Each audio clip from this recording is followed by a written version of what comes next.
துரோகம் நினைக்கிற யாரா இருந்தாலும் கண்டிப்பா அனுபவிச்சே தீருவாங்க. ஆமா, அவன் ஜெயில இருக்கிற விஷயத்தை ஏன் என்கிட்ட மறைச்ச?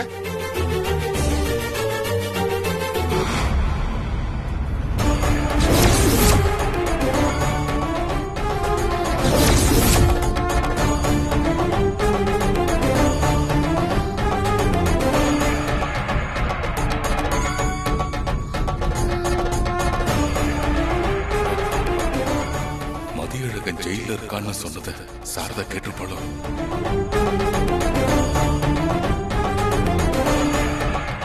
பரவாயில்ல விடுங்க. அந்த பொண்ணு ஆதிராவோட அப்பாவை பத்தி தெரிஞ்சு நீங்க என்ன பண்ண போறீங்க?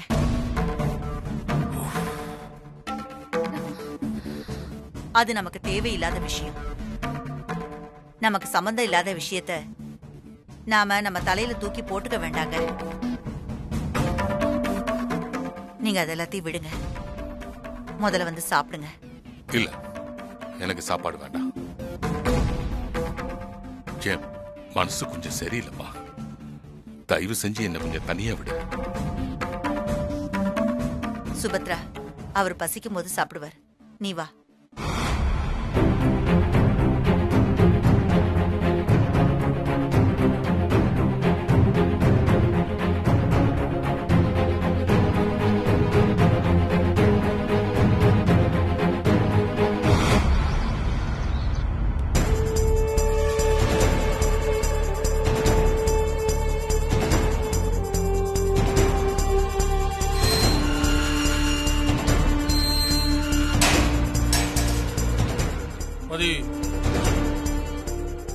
மதியழகன், நீங்க சாப்பிட வரலன்னு சொன்னாங்க. அதான் நானே சாப்பாடு எடுத்துட்டு வந்தேன். இந்தாங்க சாப்பிடுங்க. எனக்கு வேண்டாம் சார், பசி எடுக்கல. பெரியவர் இங்க வந்துட்டு போனதுக்கு அப்புறம் அவர் பேசினதுனால வருத்தப்பட்டு சாப்பிடாம இருக்கீங்கன்னு நினைக்கிறேன். முதல்ல சாப்பிடுங்க. இல்ல, வேண்டாம் சார், எனக்கு வேண்டாம். அந்த பெரியவர் அவ்வளவு பேசினாரு, நீங்க எதுவும் பேசாம அமைதியா இருந்தீங்க. திருப்பி பதிலுக்கு பதில் கொடுக்க வேண்டியதானே? ஆமா, அவர் யார்? அவரு நான் பண்ண தப்புக்கு அவர் என் உயிர் எடுத்தாலும் தப்பு இல்லை சார். அவருக்கு அந்த உரிமை இருக்கு. உங்க மனைவியை நீங்க கொண்டுட்டீங்கன்ற கோவம் தான் அவர்கிட்ட அதிகமா இருந்துச்சு. செத்து போனது அவர் பொண்ணு தானே?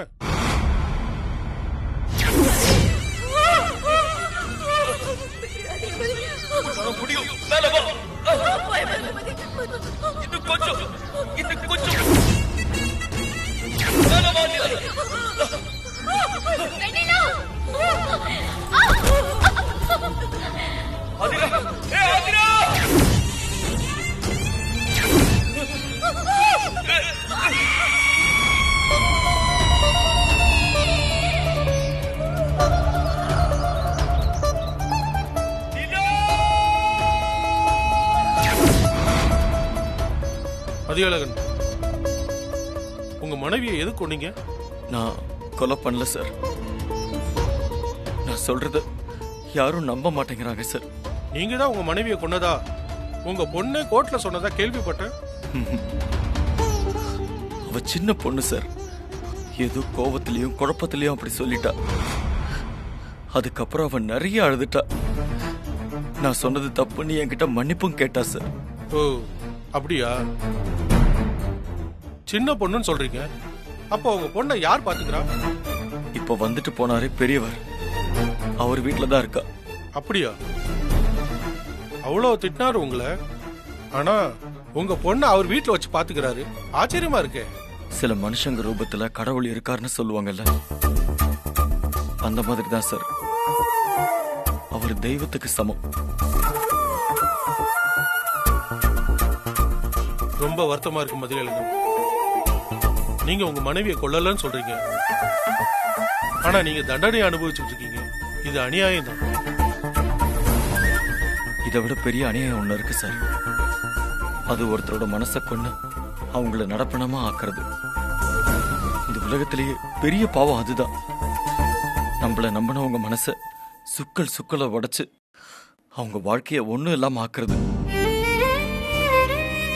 அந்த பாவத்தை நான் பண்ணியிருக்கேன் சார். எனக்கு இந்த தண்டனை எல்லாம் ஒண்ணுமே இல்லை சார். இங்க கைதியா இருக்கிறது மூலமா நான் பண்ண பாவம் ஒரு 10 செகண்ட் கூட குறையாது சார். இன்னும் எத்தனை ஜென்மம் எடுத்தாலும் நான் அதுல இருந்து மீளவும் முடியாது.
சுபத்ரா, அம்மா,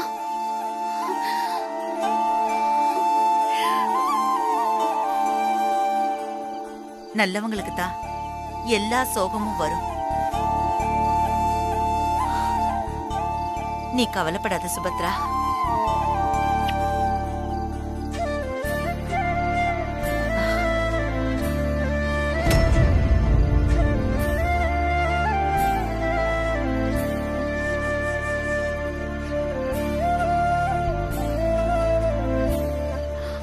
நான் உங்களை கூப்பிடக்கூடாதுன்னு நீங்க சொன்னத என்னால தாங்கவே முடியலம்மா. அழாதம்மா.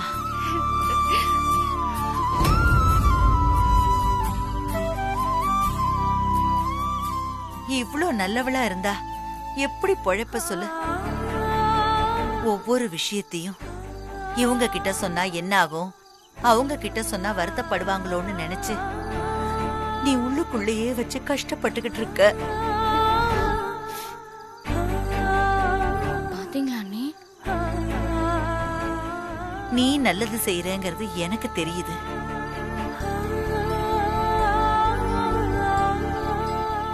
அதனாலதான் உன்கிட்ட பேச மாட்டேன்னு கோவத்துல சொன்னாலும் என்னால ஒரு மணி நேரம் கூட உன்கிட்ட பேசாம இருக்க முடியல.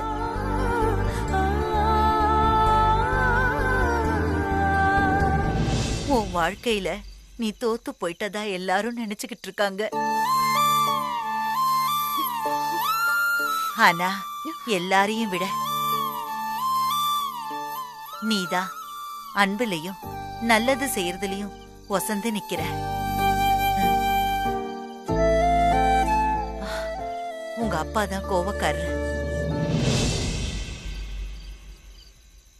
நான் இல்லடா. நான் பேசுனத நினைச்சு நீ வருத்தப்படாதடா, சரியா?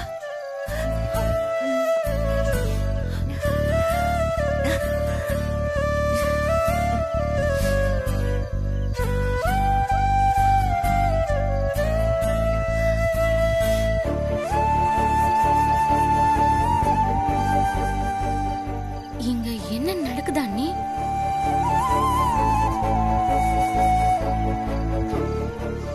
போமா, போய் படுத்து தூங்கு. பரவாயில்லம்மா.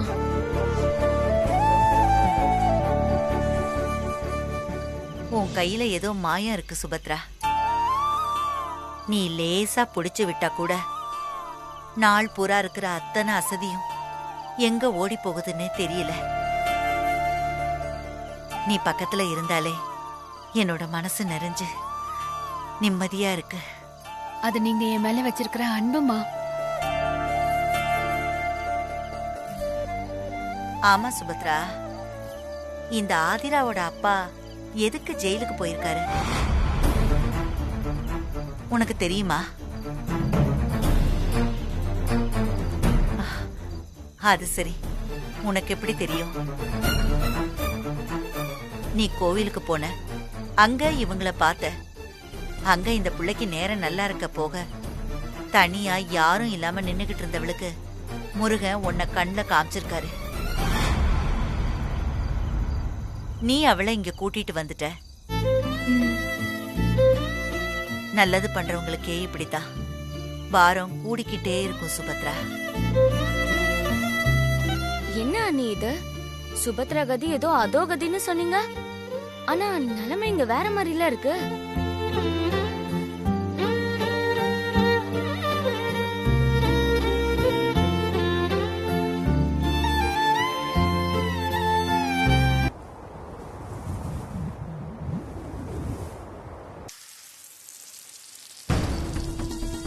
என்ன சீதா, இன்னைக்கு எல்லா வேலையும் இழுத்து போட்டு இவ்வளவு அவசரமா செஞ்சுட்டு இருக்க?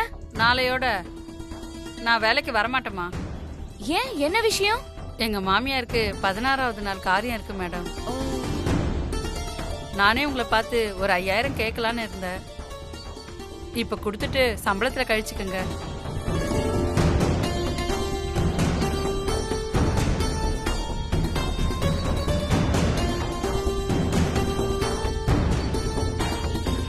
நீ வேற என்னையும் யாராவது கடத்திட்டு போய் என் கிட்னியை திருடி வித்தாதான் காசே வரும். என் கையிலயும் சரி பீரோலயும் சரி 5 பைசா கிடையாது. இந்த வீட்டை பத்தி உனக்கு தெரியாதா சீதா? மா, ஒரு 5000 தான் கேட்டேன். எனக்கு ஏதாவது தேவைனாலே என் புருஷன்ல இருந்து மாமியார் கால் வரைக்கும் விழுந்து கெஞ்சி வாங்க வேண்டியதா இருக்கு. இதுல உனக்கு 5000 ரூபாய் நான் எங்க இருந்து குடுக்கறது? நிலைமை புரியாம பேசுறியே சீதா. போ, நான் வரேன்.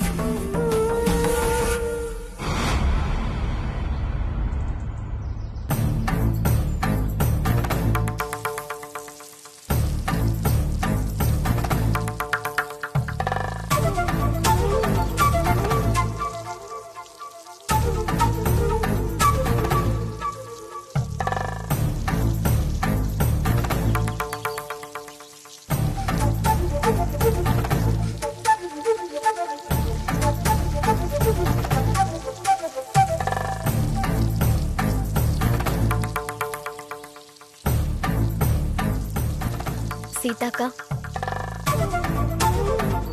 உங்க மாமியாருக்கு 16வது நாள் காரியம் பண்ணுன்னு சொன்னீங்கல்ல? ஆமா பாப்பா, நாளைக்கு அவங்களுக்கு 16வது நாள். அவங்க இறந்து நான் ஒரு வாரத்திலேயே வேலைக்கு வந்துட்டேன். அப்பதான் இங்க அட்வான்ஸ் வாங்க முடியும்னு நினைச்சேன். ஆனா இப்போ அதுவும் இல்லைங்கிறாங்க. இப்போ என்ன பண்றதுனே தெரியலம்மா.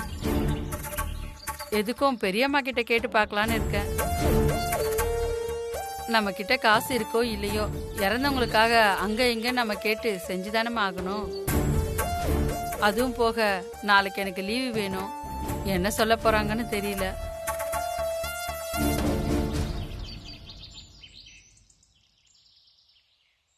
இந்தாங்கக்கா, இதுல 5000 ரூபாய் இருக்கு, வாங்கிக்கோங்க. ஐயோ வேண்டாம்மா, நான் உங்ககிட்ட வாங்க கூடாது. எதையும் யோசிக்காதீங்கக்கா, இத வாங்கிக்கோங்க. அட போடிங்கக்கா. நீங்க நல்லா இருக்கணுமா. ம்.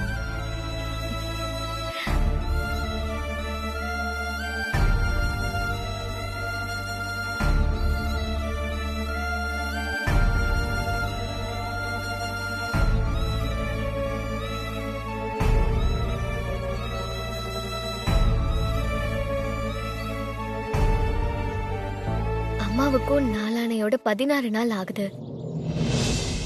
அம்மா ஆத்மா சாந்தி அடைய நாமளும் பூஜை பண்ணணும்.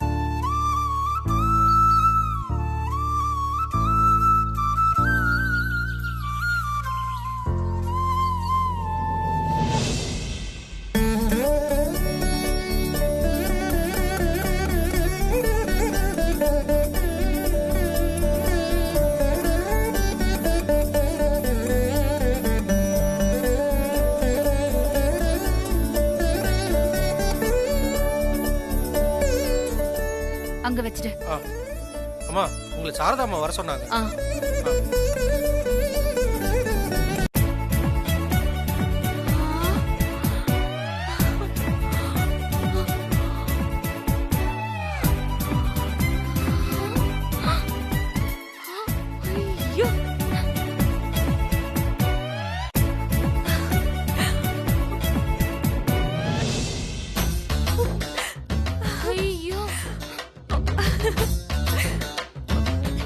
வாவ், ஐயோ இவ்ளோ சூப்பரா இருக்க நீ.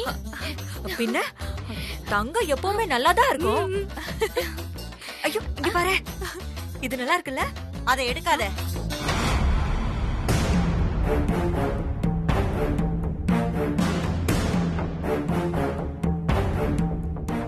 இது உங்க 2 பேருக்கும் இல்ல.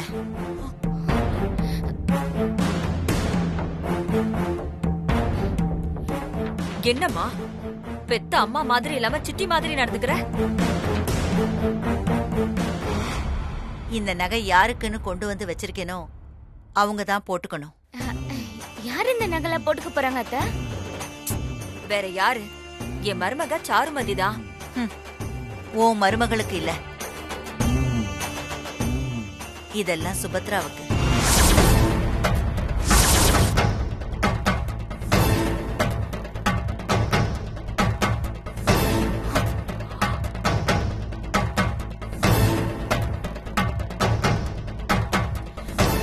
என்னது சுபத்ராவுக்கா? ஏன் சொன்னது உன் காதுல விழலையா?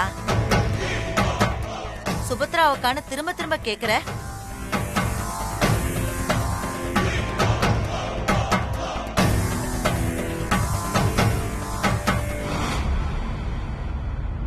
இந்தாமா சுபத்ரா, வாங்கிக்கோ. எனக்கு எதுக்குமா இதெல்லாம்? இதெல்லாம் உனக்கு உரிமையான நகைங்க தான் சுபத்ரா. மனசார கொடுக்கறேன், இந்தா வாங்கிக்கோ.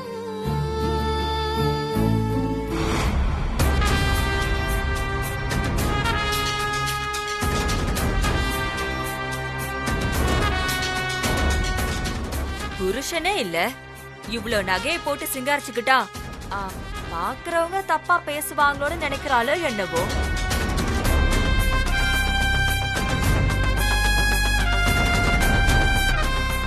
இத்தனை வருஷத்துல உன் புருஷன் சொந்தமா சம்பாதிச்சு உனக்குன்னு ஏதாவது நகை வாங்கி கொடுத்திருக்கானா?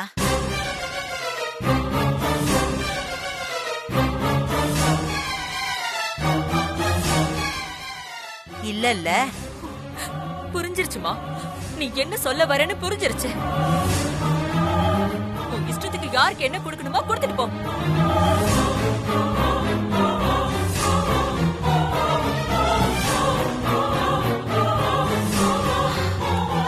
சுபத்ரா, வாங்கிக்கோமா. இந்த வளையல திரும்பவும் நான் உன் கையில பார்க்கணும். இந்த நகையெல்லாம் இத்தனை வருஷத்துக்கு அப்புறம் நீ போட்டுக்கிறேன்னு சந்தோஷப்படும். ரொம்ப வருஷமாச்சு உன்னை நான் திரும்பவும் மகாலட்சுமியா பார்க்கணும். வேண்டான்னு சொல்லாம எனக்காக வாங்கிக்கோ சுபத்ரா.